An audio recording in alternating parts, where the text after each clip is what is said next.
अगर बालेन शाह बने नेपाल के प्रधानमंत्री तो ये भारत के लिए अच्छा होगा या बुरा? चिकन नेक पर पहले स्टैंड से समझिए। नमस्कार, न्यूज़ 18 का डिजिटल प्लेटफॉर्म आप देख रहे हैं और मैं हूं रितु सिंह। नेपाल की राजनीति में बड़ा उलटफेर देखने को मिल रहा है। यहां रैपर से नेता बने बालेन शाह की पार्टी आरएसपी सबसे बड़ी विजेता बनती दिख रही है। इस तरह से बालेन शाह के पीएम बनने की संभावना बहुत प्रबल हो गई है। तो चलिए जानते हैं कि आखिर कौन है बालेन शाह और उनकी जीत का भारत नेपाल संबंध पर क्या असर पड़ सकता है। नेपाल के संसदीय चुनावों में युवा ताकत का कमाल दिख रहा है। रैपर से नेता बने काठमांडू के पूर्व मेयर बालेन शाह की नई पार्टी राष्ट्रीय स्वतंत्र पार्टी नेपाल चुनाव में भारी बढ़त के साथ आगे चल रही है।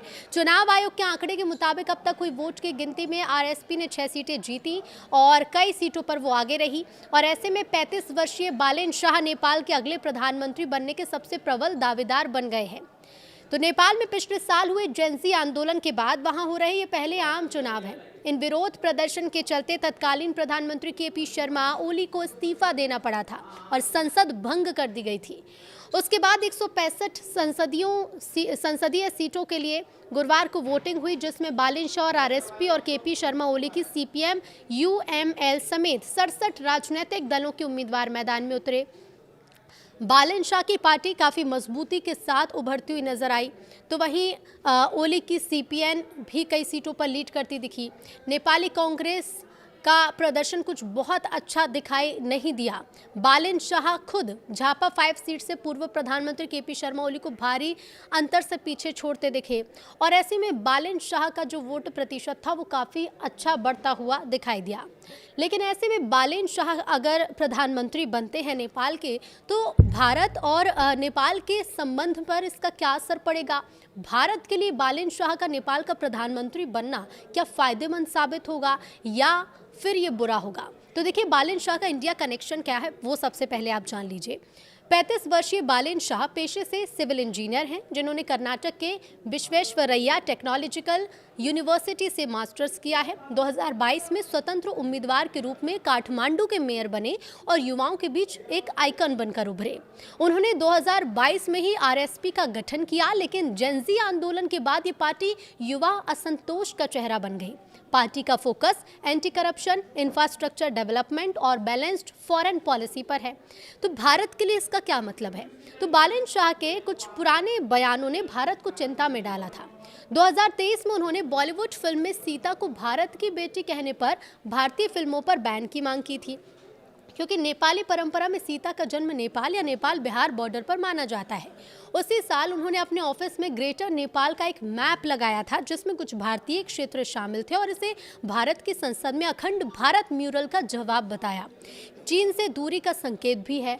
साल 2025 में एक पोस्ट में भारत, अमेरिका और चीन के खिलाफ गाली गलौज वाली भाषा इस्तेमाल की, जिसे बाद में डिलीट कर दिया गया।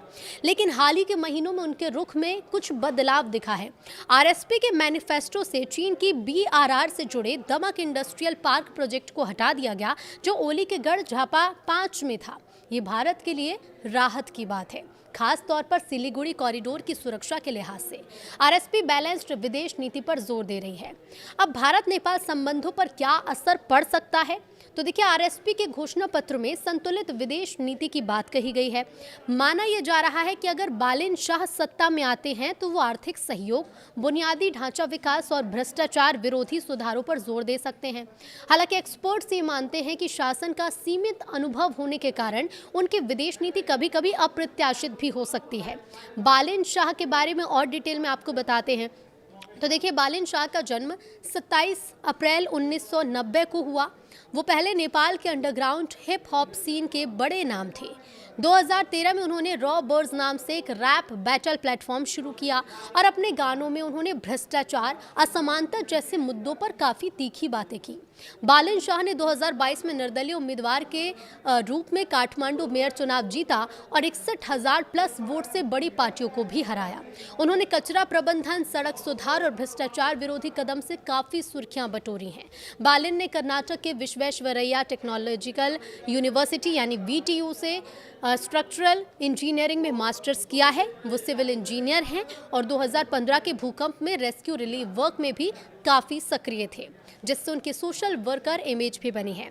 अब 2026 के आम चुनाव में उन्होंने राष्ट्रीय स्वतंत्र पार्टी यानी कि RSP को ज्वाइन किया। प्रधानमंत्री पद के प्रमुख उम्मीदवार बने। जेनजी विरोध प्रदर्शन के बाद वो युवाओं का चेहरा बन गए। कुल मिलाकर बालेन शाह की जीत नेपाल में पुरानी राजनीतिक व्यवस्था के खिलाफ युवा विद्रोह का एक प्रतीक है। अगर नेपाल के आम चुनाव में RSP बहुमत हासिल करती है तो 35 साल के बालेन नेपाल के सबसे युवा प्रधानमंत्री बन सकते हैं। और इसके साथ ही आपको ये भी बता दें कि नेपाल में अब बदलाव की लहर है। नेपाल में राजनीतिक अस्थिरता का एक लंबा इतिहास रहा है। 1990 से इसकी शुरुआत करें तो देखिए 1990 में लोकतंत्र की बहाली के बाद से नेपाल में राजनीतिक अस्थिरता लगातार बनी हुई है। पिछले 3 दशकों में देश में 32 बार सरकार बदल चुकी है। 32 बार 3 दशकों में। इस अस्थिरता का असर देश की अर्थव्यवस्था पर भी काफ़ी पड़ा है। नेपाल की अर्थव्यवस्था अभी भी मुख्य रूप से कृषि पर ही आधारित है और रोजगार के अवसर काफ़ी सीमित है और इस कारण से लाखों नेपाली नागरिक विदेशों में काम करने को मजबूर हैं। बालेन शाह चीन के लिए अच्छी खबर क्यों नहीं है, ये भी आपको बता देते हैं। तो देखिए, दरअसल KP शर्मा ओली के कार्यकाल में नेपाल और चीन के संबंध काफ़ी मजबूत हुए थे, जबकि बालेन शाह चीन के बढ़ते प्रभाव को लेकर कई बार सवाल भी उठाते रहे हैं। हालांकि बालेन शाह ने खुद को खुलकर चीन विरोधी नेता के तौर पर पेश कभी नहीं किया, लेकिन उन्होंने बेल्ट एंड रोड इनिशिएटिव यानी BRI समेत कई परियोजनाओं पर सतर्क रुख अपनाने की बात कही। उदाहरण के तौर पर ओली की चीन यात्रा के दौरान शाह ने सोशल मीडिया पर लिखा था कि नेपाल को लिपुलेख पास को लेकर अपने दावे पर बीजिंग के सामने स्पष्ट बात रखनी चाहिए। 2023 में चीन ने एक नक्शा जारी किया था जिसमें नेपाल की ओर से ये दावा किया गया था कि इलाके को भारत में दिखाया गया। अब शाह इस बात से इतना ज़्यादा नाराज़ हुए कि अपनी प्रस्तावित चीन यात्रा ही उन्होंने रद्द कर दी थी। उन्होंने इसे नैतिक आधार पर लिया गया एक फैसला बताया था। बालेन शाह ने चुनावी घोषणा पत्र से चीन समर्थित BRI इंडस्ट्रियल पार्क परियोजना को भी हटा दिया था। इसके पीछे भारत की चिंता और सिलीगुड़ी कॉरिडोर के पास उसकी रणनीतिक स्थिति को एक कारण बताया गया। बालेन शाह के लिए नेपाल में चुनौतियां क्या होंगी वो भी जान लीजिए। तो देखिए, नेपाल पर चीन का आर्थिक प्रभाव एक बड़ा मुद्दा है। रिपोर्ट्स के मुताबिक नेपाल पर चीन का करीब $3 अरब का कर्ज है। अब ऐसे में अगर बालेन शाह की सरकार बनती है तो चीन के साथ आर्थिक संबंध और नेपाल की राजनीतिक स्वतंत्रता के बीच संतुलन बनाना उनके लिए काफ़ी बड़ी चुनौती हो सकता है। नेपाल में इस बार के संसदीय चुनाव में करीब 60% मतदान दर्ज किया गया।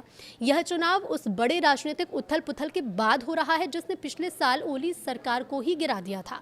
अब ऐसे में आप अंदाज़ा लगाइए कि जब 3 दशक में 32 बार यहाँ पर सरकार बदल चुकी है, कई बार यहाँ पर अस्थिरता देखने को मिली है। खासतौर पर नेपाल में अर्थव्यवस्था को लेकर हमेशा देखिए कृषि आधारित देश रहा है और ऐसे में अगर बालेन शाह यहाँ के प्रधानमंत्री बनते हैं तो ऐसे में चीन को लेकर, भारत को लेकर कई तरह की चिंताएं और कई तरह की चुनौतियां भी बालेन शाह के सामने हैं।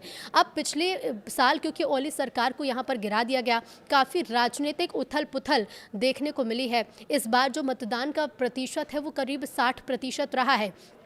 प्रतिशत ठीक ठाक रहा, लेकिन ऐसे में संतुलन किस तरह से बनाया जाएगा इस पर सबकी नज़रें होंगी, क्योंकि अगर सरकार बालेन शाह की बनती है तो चीन के साथ आर्थिक संबंध, क्योंकि चीन से पहले ही कर्ज में नेपाल डूबा हुआ है, अब ऐसे में चीन के साथ आर्थिक संबंधों को और बेहतर करना है। अब नेपाल की जो राजनीतिक स्वतंत्रता है उसके बीच कैसे संतुलन बनाया जाएगा। लगातार अस्थिरता, राजनीतिक अस्थिरताएं देखी गई हैं इस देश में। अब ऐसे में नेपाल में इस बार अगर बालेन शाह सरकार बनाते तो उसके बाद से कितनी स्थिरता आएगी, इस पर सबकी नज़रें होंगी।